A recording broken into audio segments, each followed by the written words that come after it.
విధుల్లో ఉన్నప్పుడు ఎవరైనా సరే నిర్లక్ష్యంగా వ్యవహరిస్తే ఉపేక్షించేది లేదని వారిపై చర్యలు తీసుకోవడం జరుగుతుందని డీసీహెచ్ఎస్ హేమాదేవి పేర్కొన్నారు.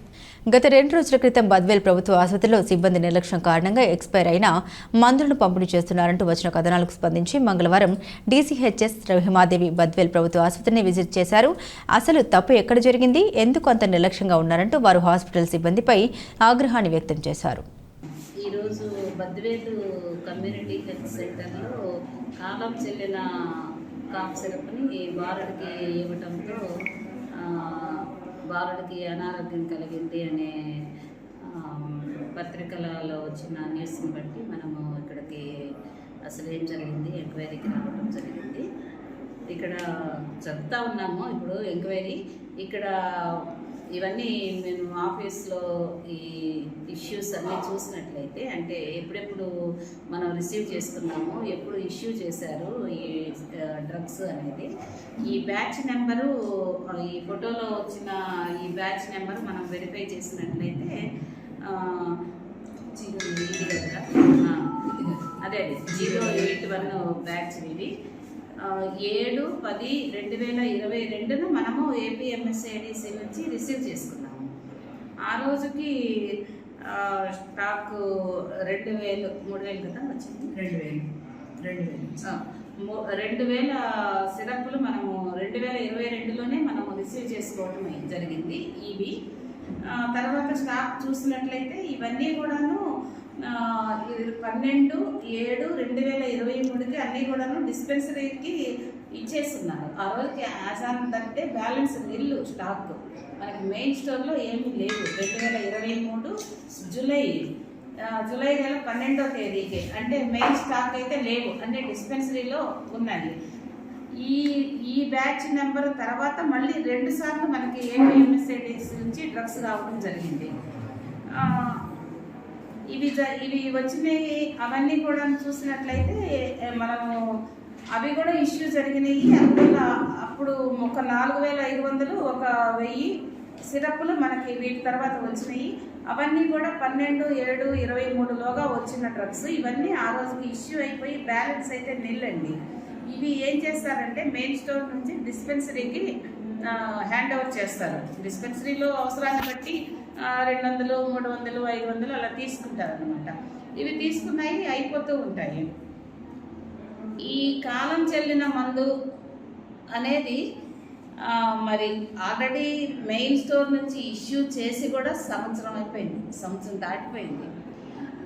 ఇవి డిస్పెన్సరీలోనే ఎక్కడన్నా మిస్ అయినాయా లేదా అసలు అక్కడికి ఎలా వచ్చినాయి అనేది మేము ఎంక్వైరీ చేస్తున్నాము.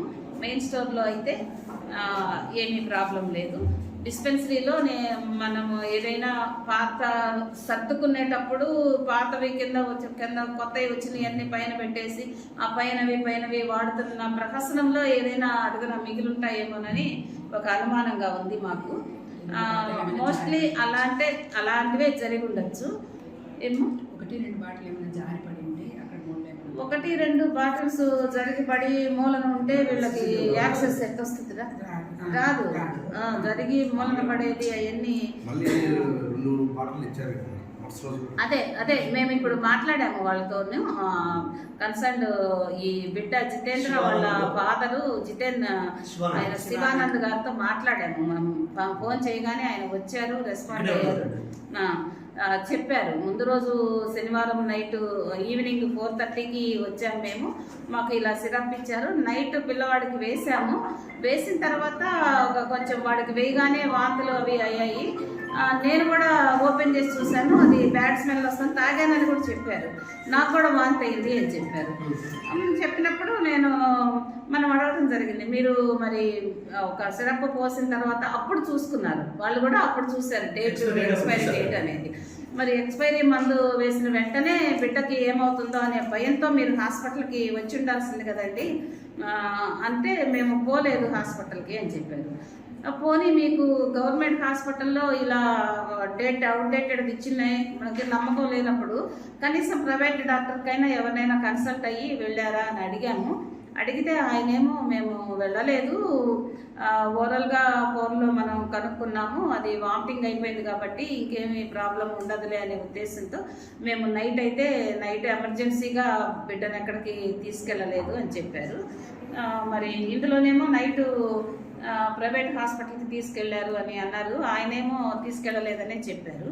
మేము కన్సర్న్ ప్రైవేట్ హాస్పిటల్ ఎవరు పేరు కూడా చెప్పున్నారు మనకి,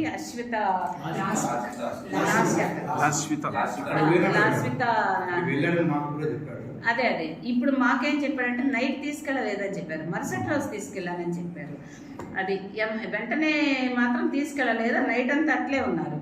మళ్ళీ మార్నింగ్ వచ్చి ఒక టెస్ట్ లాగా ఆయన ఫార్మసీలో అక్కడ ఓపీ రాయించుకొని నేను వెళ్ళాను. ఫార్మసీకి వెళ్ళి డ్రగ్స్ కాఫ్ సిరప్ కావాలి అని అడిగాను. ఇక్కడ చిన్న హాస్పిటల్స్లో జనరల్గా ఏం జరుగుతుందంటే అందరూ కొద్దిగా తెలిసిన పేషెంట్లే కాబట్టి పర్టికులర్గా మీరు డాక్టర్ ప్రిస్క్రిప్షనే తెండి అనే టెండెన్సీ తక్కువగా ఉన్నట్టుంది.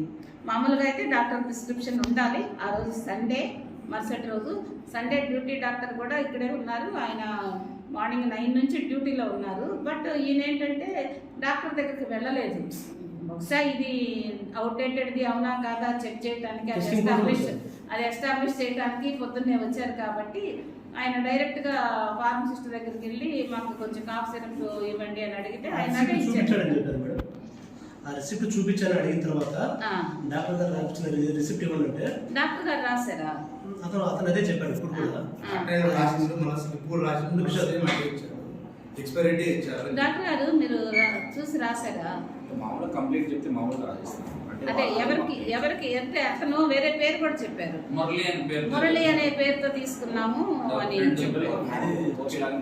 ఓకే, మీరైతే ఓపీ లాగా బిడ్డని చూడలేదు, మీరు వేరే రాశారు. ఆ రాసిన స్లిప్ తీసుకెళ్తే ఇప్పుడు అక్కడ ఫార్మసీలో మళ్ళీ రిపీటెడ్ గా సేమ్ బ్యాచ్ ఇచ్చారు అని వాళ్ళు అన్నారు. మనకి ఫార్మసీ సూపర్వైజర్ కూడాను నేను కూడా ఆయన మళ్ళీ ఇది ఇంకొకటి కూడా ఇవ్వండి అంటే ఇంకొకటి కూడా 2 ఇచ్చాను మేడం, ఒకటి తిరిగి ఇచ్చేసారు, దాని మీద మరి ఎక్స్పైర్ అయ్యింది ఇది అని చెప్పున్నారు అని అన్నారు.